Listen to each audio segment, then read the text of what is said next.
You asked me to come get you. Remember? You said you couldn't handle the farm anymore. The long winters, living all alone there. I would never say that. You did, Dad. You said you wanted to come live near me and Sarah. As long as it has a garden, you said. Why isn't your sister here? Is she out wasting money on women's crap with your mother again? It's a school night, for Christ's sake. Sarah lives in Ventura with her family. She's coming for dinner on Sunday. Day after tomorrow. I know what you're trying to do.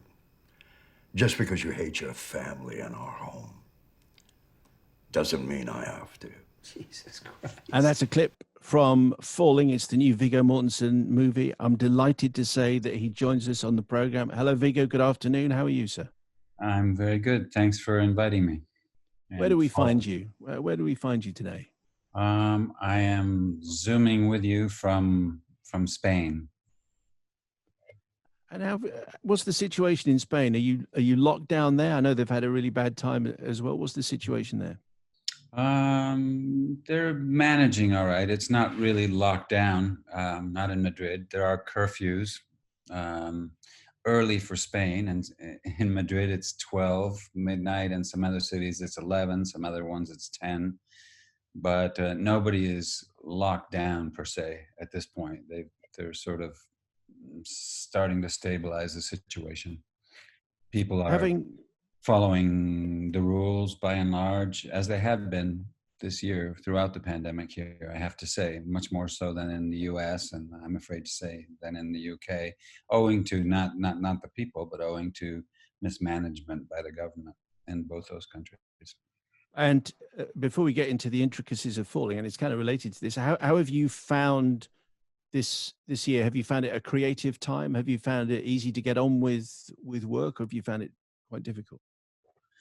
Well, it's been frustrating for me, as it has for everyone, really. But I would hesitate to complain in any way. I have a roof over my head. I have food in the refrigerator.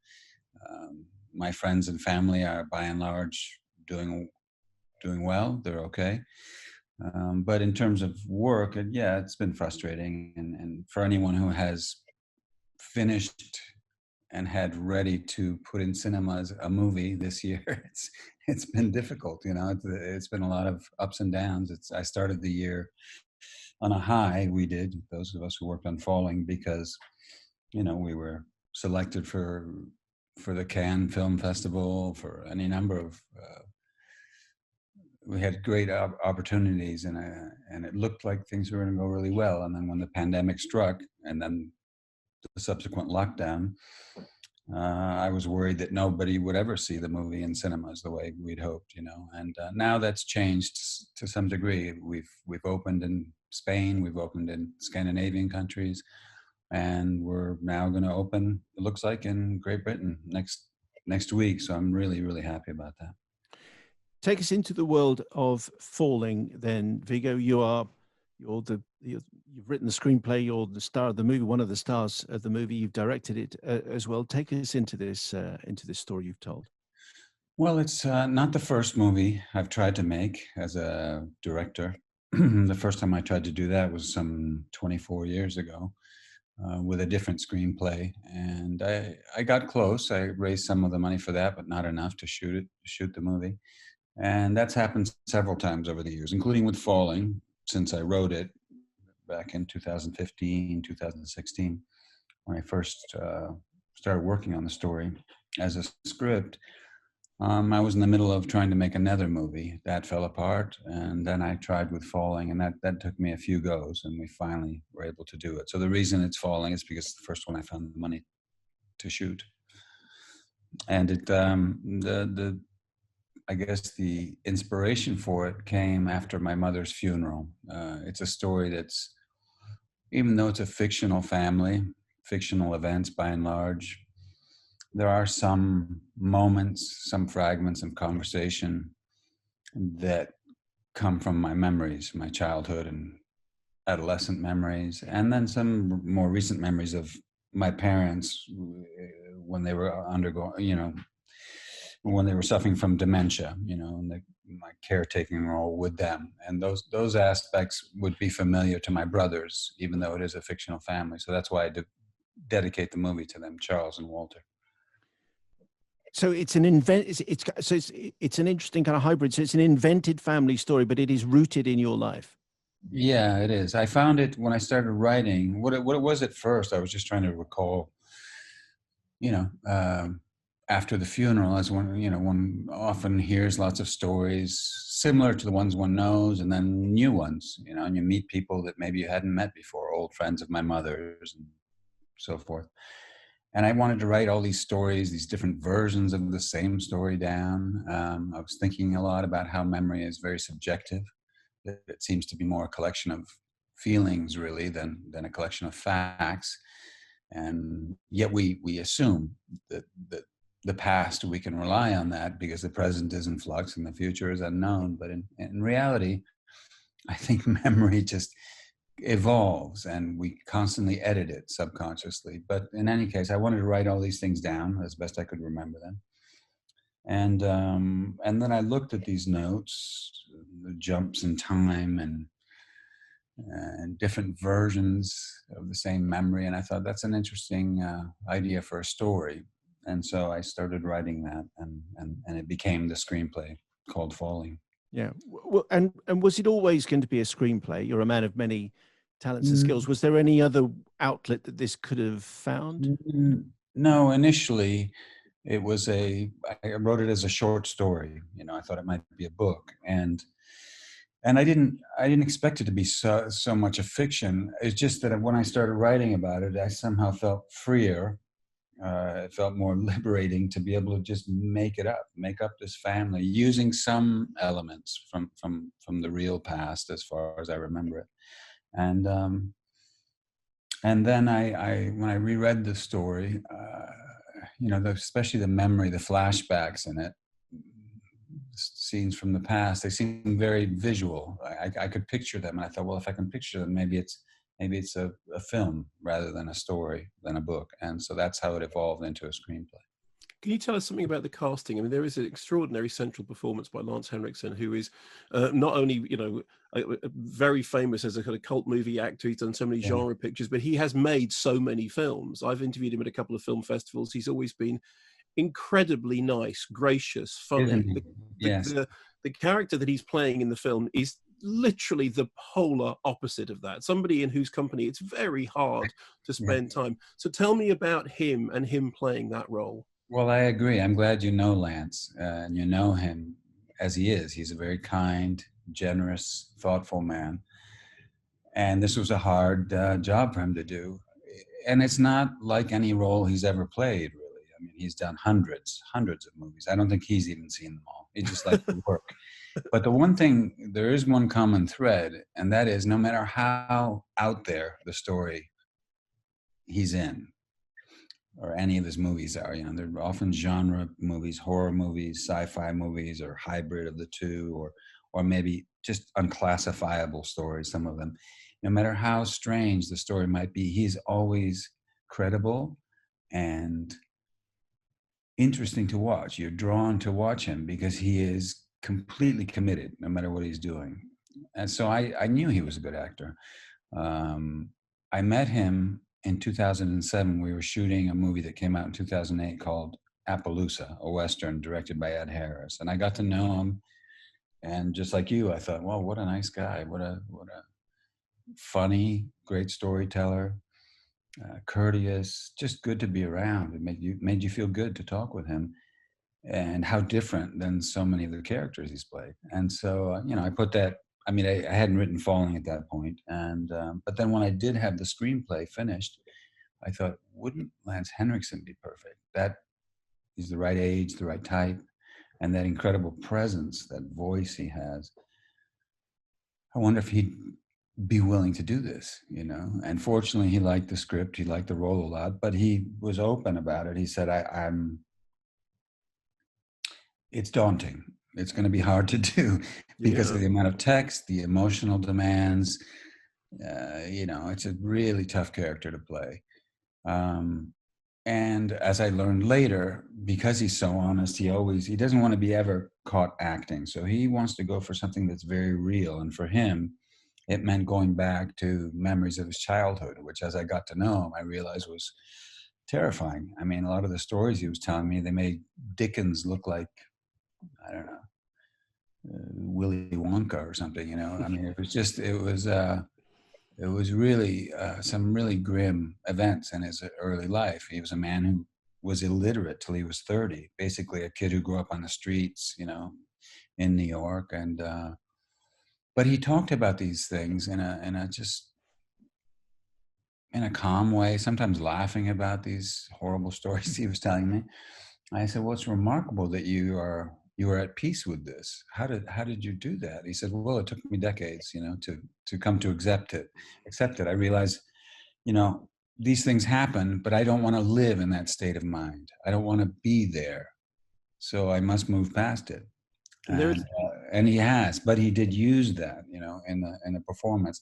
I knew even before we started shooting that he was going to do something special, you know, and that he would probably surprise those who know him and surprise those who don't know his acting, just because it's a remarkable performance. Might even surprise himself. I don't know, but I never expected. I mean, he what he gave us, a layered performance, a brave performance, a just unique in every way performance, was more than I'd ever dreamed of. You know, it's wonderful what he's done. there are several scenes in which he is railing, shouting, being incredibly aggressive, and then also flip-flopping because of the way his memory is failing. And Yeah. the character that you play has said, "I will not rise to this bait. What I Yeah. will do is I will stay." And there are several scenes in which what you have to do is to not react to somebody literally unspooling in such a disturbing way that, and I mean this as a compliment, I kind of wanted him to leave the room. What was it like doing those scenes? Well, it was, I mean, we knew it was going to be tough because we both were intent on playing it for real as much as possible, not being caught acting, not going for the easy solution. He certainly wasn't an actor who was going to try to make the character be more likable if he wasn't at any given moment. He was just going to go for it. And the idea in terms of the story we were telling was that it's an unusual sort of conflict, or at the heart of this drama. It's not really a conflict at all in a sense, because most of the way it's one person doing the attacking and the other person just taking it or backpedaling in a way, or, you know, ducking the blows. And so what kind of conflict is that? Well, it's the kind of conflict where if you imagine a bow and arrow, or a bow, we're stretching it back, stretching the string back as far as you could until either the bow is going to break or you're going to have to let go of that string, you know? And at a certain point, John, as you said, you know, his goal, as his stated goal, is to put up with all kinds of, you know, from this man, because he knows that's the only way he's going to be able to help him. If he wants to help him, if he wants the guy to listen to him, not hang up on him, not leave, participate in some way, allow himself to be assisted, John is going to have to take it and take it and take it. But there's a point at which he can't anymore. And, you know, they have a very difficult conversation. And that scene in particular it's a complex scene. It's a difficult scene. And we knew that it needed to be uncomfortable for us so that it might be uncomfortable for the audience. Like you say, you almost want to look away. It's okay. You've both said enough. You know, stop. And it's just, once that unspools, it's hard to rein it back in, you know. I think it's worth saying, I think, Viggo, that discomfort that you're talking about starts very early in the movie. So that, in fact, it's one of the first lines I remember, and I wrote it down. I paused it and I wrote it down, so that when we see Lance's character as a younger man and he's just become a father, and he looks into his son's eyes and he says, "I'm sorry I brought you into this world so that you could die." Yeah. Where did that line come from? It's interesting you point that out. And that was, once we had that line, I knew that it had to come early in the story because I wanted to lay down a marker. This is not your average man. On an existential level, the way he thinks is different than others. And the movie story is going to be different than what you're accustomed to seeing, perhaps. So it was very important, that line. And where that line came from was one of my hundreds of conversations with Lance in the years leading up to the movie, with stop and start trying to find the financing. And he was with me all the way, and we kept working on the script. And one of these stories he was telling me about his past, but wasn't his childhood. He said, we were talking about our kids, I have a son and he has daughters, and he said, loving father, he's wonderful. And he said, it's so moving that first time you look at your baby. I said, oh yeah, I can remember it. And we shared sort of what they looked like and what we felt. And he said, I was so moved, and she seemed so precious, and I just wanted to take care of her. I go, yeah, of course, of course. And so I said to her, I looked into her eyes, I was holding her and looking at her very close, and I said, I'm so sorry I brought you into the world so you could die. And I said, you said that? He goes, yeah, because I loved her so much. And I said, of course you did. I said, I know what you mean. I know where you're coming from, but heard out of context by someone who hasn't explained the scene, wow. It's a terrifying line, but it's perfect. And I would like to use it in the movie for Willis. He goes, sure. But it's not going to be you. It's going to be the younger version of you, because I want it to come early in the story. I want it to start to set up who you are. And I think Sverrir Gudnason, the actor who delivers the line, who's really good too, he has an equally strong presence as Lance does. It's no easy thing to fill Lance's shoes, the younger version of him. You have to have a really strong presence. And Sverrir delivered it perfectly. In fact, when we did it, I showed that to Lance. I said, what do you think? I said, yeah, he said that just the way I did. I said, great. Can I ask you, there's a cameo in the film by David Cronenberg, who, yes, of course, you work with so brilliantly. And funnily enough, I watched Eastern Promises just recently again, and I still think that film is fantastic. And I love the way the tattoos developed and everything. Right. Casting Cronenberg in that role is one of the few moments that the movie literally has a kind of sly gag, because the fact that he's the proctologist in that particular scene. Tell me about asking him to do that and why him for it.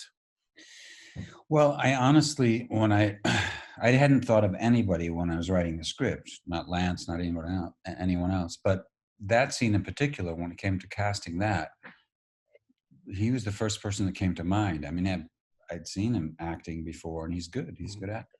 Yeah. And just his type, his voice, his sort of Zen-like calm manner. I thought that's perfect for a guy like with this, dealing with this unruly patient that is Willis.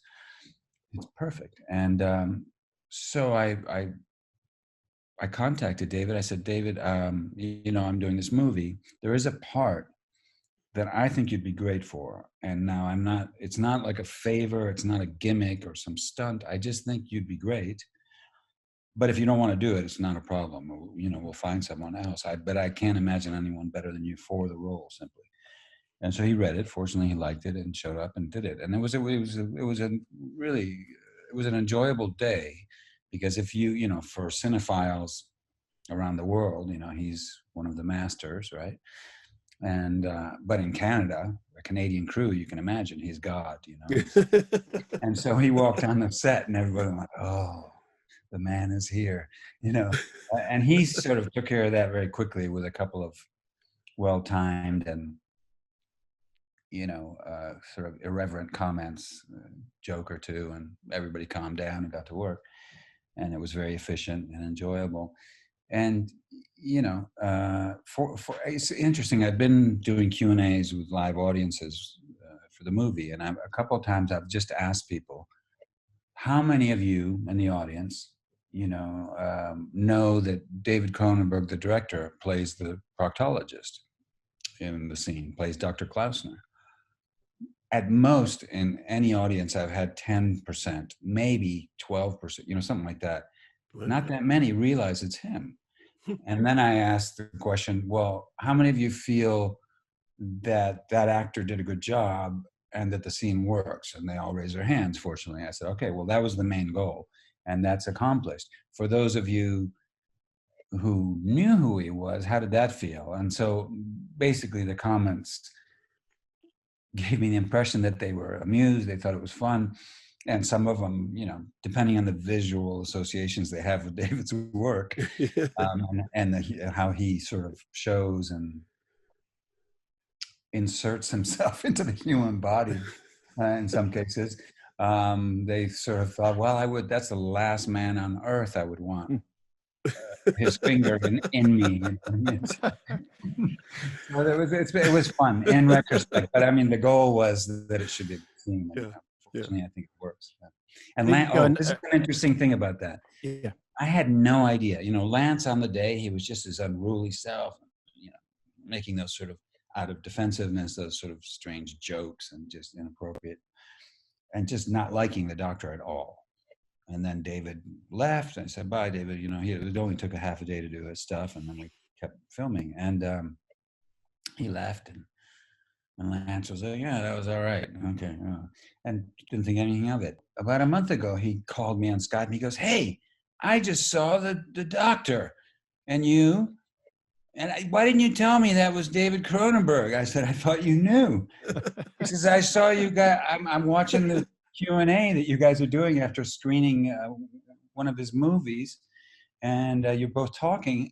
It's, like on YouTube or something. And I go, that's Dr. Klausner. That's the proctologist. What the hell is he doing there? That's Cronenberg? So the whole time he didn't know. I had no idea. Viggo, we sadly, we need to let you go. We could talk for a long time. In fact, we have talked for a long time, but we appreciate you spending some time with us. Thank you. I'm just going to, in 20 seconds, are you tempted to go back and direct again? Absolutely. I enjoyed it. It was as difficult as I thought it would be, but it was far more satisfying than I dreamed it might be. I can't wait. Viggo Mortensen, thank you so much. Thank you both.